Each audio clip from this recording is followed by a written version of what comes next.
They did it. I mean, even though these are different years, it's time we give them their flowers while they still here. Hey. We're gonna give them their flowers while they still here. You know what I mean? Because this right here is hard. First of all, being a woman is hard. You're gonna go buy a car, they're gonna stiff you with a left, right, left, you're toothless, and then you say, "Damn, they ruthless." Everywhere we go, they say, "Damn." You know what I'm saying? So the odds are so stacked up so high, higher than the Mexican border, that first of all, you're a woman. Second of all, it's a man dominant thing. Anywhere. Sports, the service, anything you do. Right. You know what I mean? And then, you know, they looking at you like, damn, you're a minority. You're a Somalian, you know what I mean? Now for real. It's hard to recognize. Yeah, and you're looking at this like, wow, dude. They did this, man. Her Loretta, Washington. That's huge. Man. That's huge. Jacinta, Migo, and Loretta, Washington. Big up to both y'all. Giving y'all flowers right now.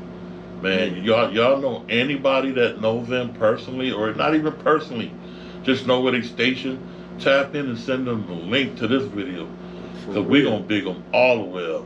Man. We're going to put the link of the article in the description. Y'all don't even pay attention to the description. Y'all just look at it, don't even chime in, don't even what do you call that? Comment, like. Y'all just go like this. Y'all just hit the title.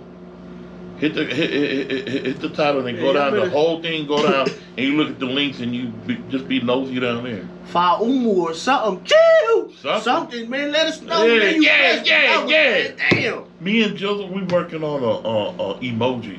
A follow emoji. You gonna see a Samoan dude with a grass skirt like, you know what I'm saying? You know. We coming, man. We trying to be creative, man. Oh yeah, we here. All you gotta do is just chime in and make it happen. Chime in, man. You know what I mean? But yeah, big up to Jacinta Migo and Loretta V. Washington. Bless. Chief Master Sergeant. United States Air Force. Man. That's huge. Being a woman and a Samoan, a minority at that. Lord have my church. Lord have you can have all the fun, man. Ain't no hurt, no big shirt. Man, huh? I'm telling you, dude. These are great women right here. It's going down in history. Whoever their kid is, they better know this. Hey. Forward this link, forward this video to their family out in Somalia, on the west side and the American side. Let them know that we bigging them up. You know what I mean? Yeah, we shouting them out. You know, giving them their flowers, giving them their love, giving them their respect. Man, for real. That's respect. See. Nah, that's cool. That's nice. Man, that thing was super cool. When I hear stories like this, man, make me proud. It burns inside, you know. Especially the Samoan blood, man. When we pride is everything, huh? Man, pride is everything. That's huge. Although pride could be like all pride ain't good pride. No, all pride ain't good pride, but there's this type of pride. That's the good pride. For real. Not the kind of pride where their image got to be upheld and they think they're the shit. Hey, this humble That's pride. That's humble pride right there. Humility. Yeah, the humility. You know what I'm saying? Big up on both of them, man. We just felt we had to chime in on their stuff and give them their flowers and their respect. To my Ainga out there, lives Ainga out there, Samoa. Hope y'all like this. Yeah. Thanks for chiming in. Opportunity. Wow, not bad for a girl from Otara, eh? Come on. No, then definitely not. Hey, Otara. Go the promised land indeed. Well, Matamua, firstly, can you give us an overview of your role? Chief Master Sergeant, what are the responsibilities entailed in that rank in the U.S. Air Force? Well, as a Chief Master Sergeant for what I do here in the medical group, I oversee just the logistics, the resourcing, the provider templates, everything that works for the medical hospital on an everyday basis. So I just make sure that the lights are on and that the providers and the medical technicians are able to go in and do their work, do their magic. So there's about 400 people in our group. I help manage 400 people that service probably about 57,000 people in our community here in Arizona. So I was born in Middlemore in Otara. My father migrated to New Zealand in the 50s. He had some good cousins from Pakigoa that were in New Zealand, and they encouraged my father to come and start a new life there. And so he worked in the factories, a taxi driver, a bus driver. So then that's where he and my mother, they got married, and they settled in Otara on Franklin Road, right down the street from Hillary College. And they still live on Franklin Road, and they raised their beautiful families there. And in the late 80s is when we moved to Hawaii.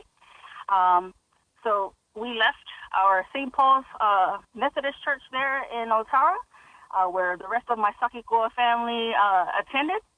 And yeah, I went to all of my schooling in Hawaii, and I decided to enlist into the Air Force in 1995. So Hawaii and New Zealand is my home. Although people are like, well, you spent a little bit of time in New Zealand and a little bit of time in Hawaii. I am a reflection of both countries, really. I love Otara. That's where my family still is. My mom is the eldest of 11 brothers and sisters that mostly live in Hawaii, in New Zealand and Australia now. And my father's family is still strong, and the Te'o family still in there's about a 15-year difference between us. So I went to Birds Primary School. I went to Papatoetoe West in Papatoetoe. And I started a little bit on my middle school there in Papatoetoe while we're going back and forth so that we can establish our residency in Hawaii. And I do have fond memories there because all of my cousins are there, and they're very loving, and they put up with me because I'm the youngest of 5, and I'm the only girl. So all of my cousins, they had to be my friends, and we would play and everything. They'll take care of me when we'd attend a church in St. Paul. My father and it meant a lot for me, being that I was the youngest, and in Hawaii, being a Fefe'au's daughter was a very big responsibility. And although my mom, she already had arranged marriage for me after school, I decided that although I love the work and the blessing of being a Fefe'au's daughter, I just wasn't ready to commit. I just wanted to see if there was anything else I could do. I was just like in Otara, we were very humble people. We weren't able to go to school, especially in Hawaii. It was expensive to continue education. And the Air Force was the next best thing for me to leave home and take that leap of faith and just join the Air Force. And in the Air Force, I was able to transfer what I learned in our culture of being Samoan and being humble, and doing fe'aus and listening to people telling me what to do. I was able to translate that into being into the military. So I've been very blessed. I wasn't able to go to college. I didn't have the money to do so. And that is the reason why I joined the Air Force versus become Ma'o'ao's wife. Yes. Well, in the Air Force, we have about 20% of women that serve. Of that number, we probably have just about the same amount of numbers when it comes to South Pacific Islanders. I rarely meet any Samoans in the Air Force. Many of our Samoan brothers and sisters are in the actual Army, and they're Army soldiers. And I get very excited every time we are stationed overseas or even in the United States. We're always able to find each other. We have all the time. And in America, we have the May is when we celebrate the Asian Pacific Islander Month, and that's usually when we come out and then we celebrate each and every one's culture. Everybody has their own identity, whether they're African American or even if they're Caucasian. They have their own sense of pride of where they're from. For most of my peers, it's from America. They're from California or they're from New Mexico. For me, my culture is all-encompassing of the Pacific. I just so happen to be proud to be Samoan, and I represent not only Samoa, I represent New Zealand, and that is a foundation for me that all of my airmen or all of my troops, they're able to respect that about me, is that I'm very fundamental of what my beliefs are, so when it comes time for correction or for praise, they understand the type of love that I have. Yes. So my mom is from Palasiu, as you know, and my father, they both had migrated to New Zealand at young ages. Sorry. And their task when they got to New Zealand was to better their family back in Samoa. And then when my father had left New Zealand and he went to Hawaii, it was more for it to better our lives as well. It was just like taking another step. And they both took that on a leap of faith, and believing that our culture and our beliefs that were given to us as Christians is that alu, as my father would tell me all the time, my father would always say, "Loko kele, makakalo."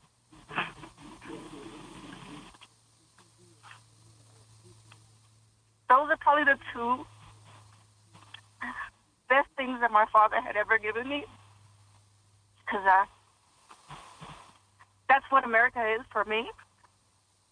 Is my mom and dad's New Zealand, is that in America I have to make it better for my family back in New Zealand and in Samoa. So that's what they instilled in me, and I'm so proud of it. Although it's hard at times, I have to be very resilient because a lot of the times I'm by myself. And I left home at 18, and I'll always remember when my father had dropped me off at the airport. And all I had was my bag. And he says, "Yeah, I'll just go. And when it gets tough, local killing and kakalo."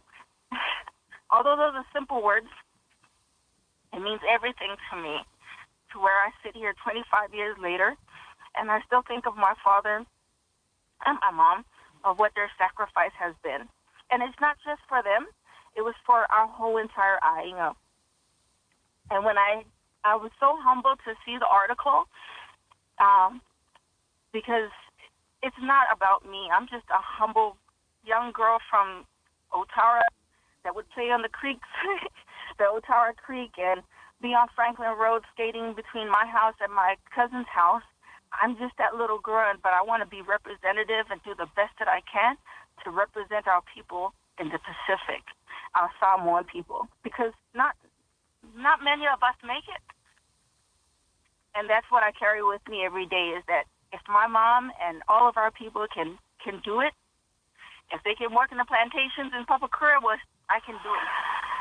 We live in an imperfect world, and it is okay for us to fall. It is okay for us to fall, and that's one thing that society has not let us do, is to fall and it be okay.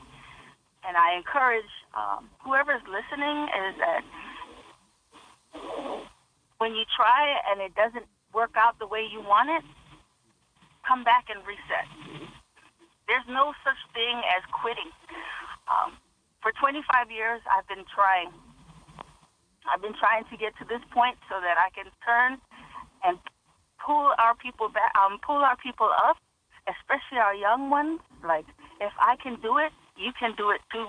It's not the easiest road, my parents had shown me that nothing is easy, but when you do make it, it's the best feeling in the world. And I'm so blessed, and I thank God every day for his protection and just being able to represent our people. Matamua, Loretta, Washington. My apologies. Chief Master Sergeant Matamua, Loretta, Washington. Matamua, we've been so very blessed this morning, and as I wipe the tears from my face, I thank you so much, sister, for just the inspiration that you are, and now that as this story is being shared, inspiring a whole new generation in whatever endeavour that they pursue for their lives, and never forgetting the legacy of those that have gone before and whose shoulders we stand upon. Wishing you and the family all the very best, and all the very best for another successful year. God bless you. Whakataitele lava, lau tō whā, Matamua. God bless. Take care. Whakatau lava mo le avangoa.